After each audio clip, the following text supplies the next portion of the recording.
সুরজিৎ রায়ের পরিবর্তে আপনারা তিনটে নাম দিন যাকে বিবেচনা করা যায় আরও করার জন্য।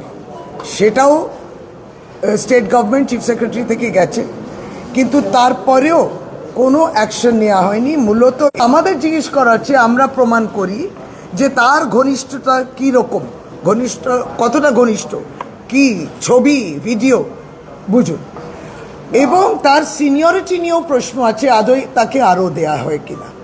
ফলে এই জায়গা একটা দেখা যাচ্ছে যে কোথাও না কোথাও শুভেন্দু অধিকারী বিষয়ে নিয়ে একটা নরম মনোভাব ইসিআইয়ের পক্ষ থেকে এবং সিও পক্ষ থেকেও নেওয়া আছে। এটা অত্যন্ত গুরুত্বপূর্ণ। আমরা যেটা দেখতে পাচ্ছি যে একটা ইলেকশনকে প্রহসনে পরিণত করেছে বর্তমান নির্বাচন কমিশন, প্রহসনে পরিণত করেছে। বিজেপি অফিস থেকে যা বলে দেওয়া হচ্ছে, যাকে পোস্টিং করা হচ্ছে সেটা সেইভাবে করা হচ্ছে।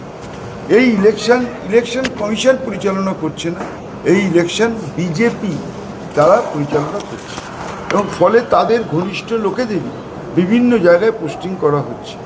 এখন পর্যন্ত প্রায় 483 483 জন অফিসারকে বিভিন্ন জায়গায় বদলি করা হয়েছে। এটার পিছনে একটা বিশাল উদ্দেশ্য, ষড়যন্ত্র, চক্রান্ত রয়েছে। সেইভাবেই তারা পোস্টিংটা করছে।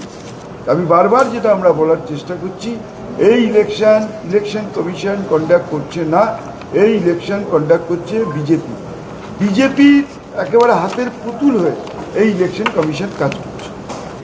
আজকে সিও বললেন যে আপনি আমাদের আশ্বস্ত করছেন এবং নাকি প্রেসেও বলবেন যে ফর্ম 6 যেটা 28শে ফেব্রুয়ারি যেগুলো ডিলিট হয়েছিল, তারা যে অ্যাপিল দিয়ে ফর্ম 6 দিচ্ছে সেগুলো একবারে জেলাওয়ারি কনস্টিটিউয়েন্সি ওয়াইজ তিনি ডিসপ্লে করবেন, তিনি আপনাদেরও অ্যাড্রেস করবেন সেটা বলেছেন।